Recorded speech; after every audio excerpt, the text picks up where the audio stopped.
Najua ushawahi kusikia stori nyingi sana kuhusiana na kitu kinachoitwa Matrix. Je, unafahamu Matrix ni kitu gani? Basi leo hacha nikwambie kitu kikubwa sana kihusianacho na Matrix.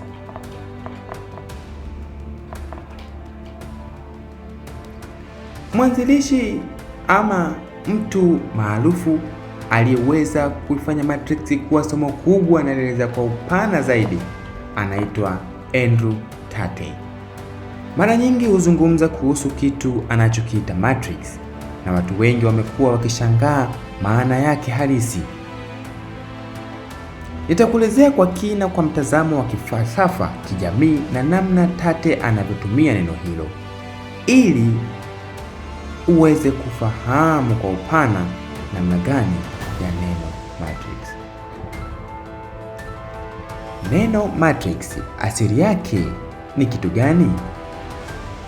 Kihistoria, neno Matrix lilitokana kwenye sinema maarufu ya mwaka 1999 inayoitwa The Matrix, iliyoigizwa na Keanu Reeves.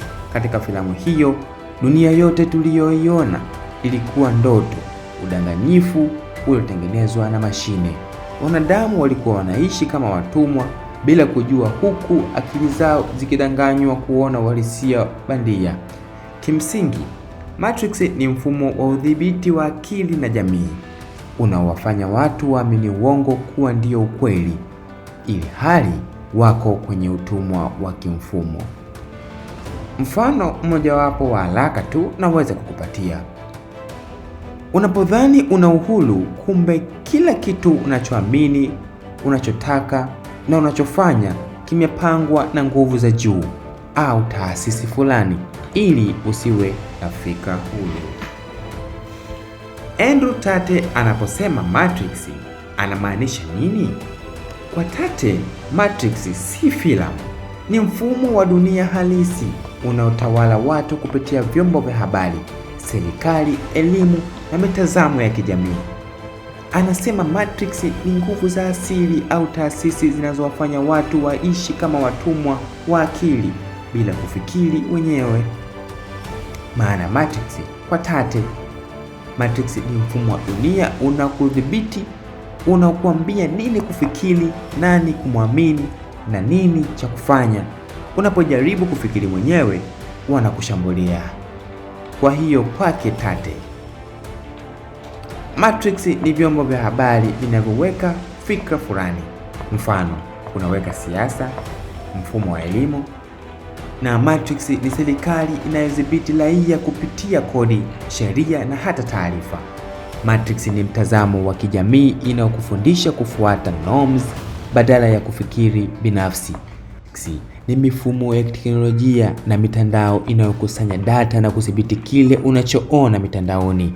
Kwa Tate, mtu anayekataa kuishi ndani ya mfumo huo, mfano anayeanzisha biashara binafsi, anayetetea uhuru wa wanaume au anayesema ukweli bila kuogopa, huyo ndiye ameamka kutoka Matrix. Kwa nini wafuasi wake wanapenda neno hilo? Andrew Tate ametumia neno hilo kama alama ya mapinduzi ya fikra. Wafuasi wake wanaamini kwamba dunia inataka kuwafanya watu wawe watazamaji, si waamuzi wa maisha yao. Mfumo wa elimu unafundisha watu kuwa wafanyakazi na si wamiliki. Vyombo vya habari vinaficha ukweli kuhusu uhuru wa kiuchumi na nguvu ya kijinsia. Serikali inawaficha wananchi uwezo wa kujiendeleza bila utegemezi. Kwa hiyo Tate amewashawishi wafuasi wake kuamini kwamba kuamka kutoka Matrix ni kufikiri nje ya mfumo, kujitegemea kiuchumi, kutoamini kila kinachosemwa na vyombo vya habari, kuishi kwa misingi ya maamuzi binafsi. Upinzani dhidi ya wazo hili. Wakosoaji wake, hasa wanazuoni wa wanaharakati, wanasema Tate anapotosha maana ya Matrix. Wanasema wazo lake linawafanya watu wawe na chuki kwa taasisi halali kama elimu, serikali au vyombo vya habari.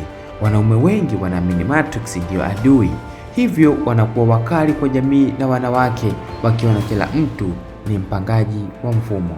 Kwa upande mwingine, Tate mwenyewe ametumia dhana hiyo ya Matrix kuunda ufuasi mkubwa wa kimtandao na kuuza kozi zake, jambo linaloonekana kama sehemu ya Matrix yenyewe, yaani mfumo wa faida binafsi. Dhana hii inayogusa jamii. Dhana ya Matrix ya Tate imekuwa mfumo wa imani kwa vijana wengi ulimwenguni. Inawapa hamasa ya kujiamini na kupinga mfumo unaowadidimiza, lakini pia inawasukuma baadhi ya kuamini katika nadharia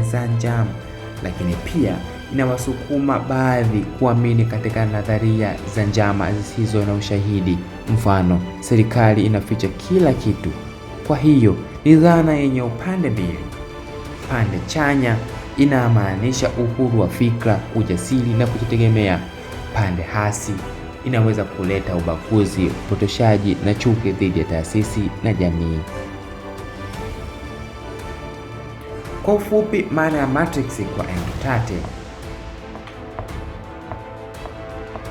mfumo wa dunia unaodhibiti watu kupitia elimu na siasa ama media, na lengo lake ni kudumisha udhaifu wa akili, utegemezi wa watu, na njia za kudhibiti haya ni kukataa media, sheria, teknolojia, madeni, mfumo wa kazi. Njia ya kuikwepa: kujitambua, kujiendeleza kifedha, kufikiri kwa uhuru. Na wale walioamka ambao ni the unplugged, watu wanaona ukweli na wanaishi nje ya mfumo wa fikra wa kawaida. Hayo ndiyo tafsiri kuu za Matrix kwa kijana Andrew Tate. Kwa ujumla, Matrix Andrew Tate ni neno la Kifaransa linalomaanisha mfumo wa kisasa wa dunia unaodhibiti akili na maisha ya binadamu kupitia vyombo vya habari, siasa na mitazamo ya kijamii. Tate anaamini kwamba watu wengi wamefungwa ndani ya mfumo huo bila kujua, na ni wachache tu wanaoweza kuamka na kuona ukweli halisi wa uhuru wa mtu binafsi. Lakini kwa upande mwingine, wachambuzi wanaona dhana hii inaweza kuwa silaha ya propaganda inayotumika kuainisha msimamo mikali na tabia za kibaguzi. Kwa hiyo unapoiandika makala yako hivyo, Matrix si filamu tu, ni mfano wa maisha tunayoishi kila siku. Swali si kama hivyo, bali kama wewe umeamka au bado unalala duniani. Huu ni utangulizi tu kwa kijana Andrew Tate. Katika sehemu yetu ya kwanza tunaweza kuzungumzia Matrix kwa upana sana. Usikose kufuatilia habari moto kutoka kwetu. Hivi basi, fahamu Matrix zaidi katika sehemu ya pili na kufahamu kipi kilichomkuta bwana Andrew Tate katika hatua za kuweza kuipambania dunia, kuyataka kuifafanua zaidi kuhusiana na Matrix.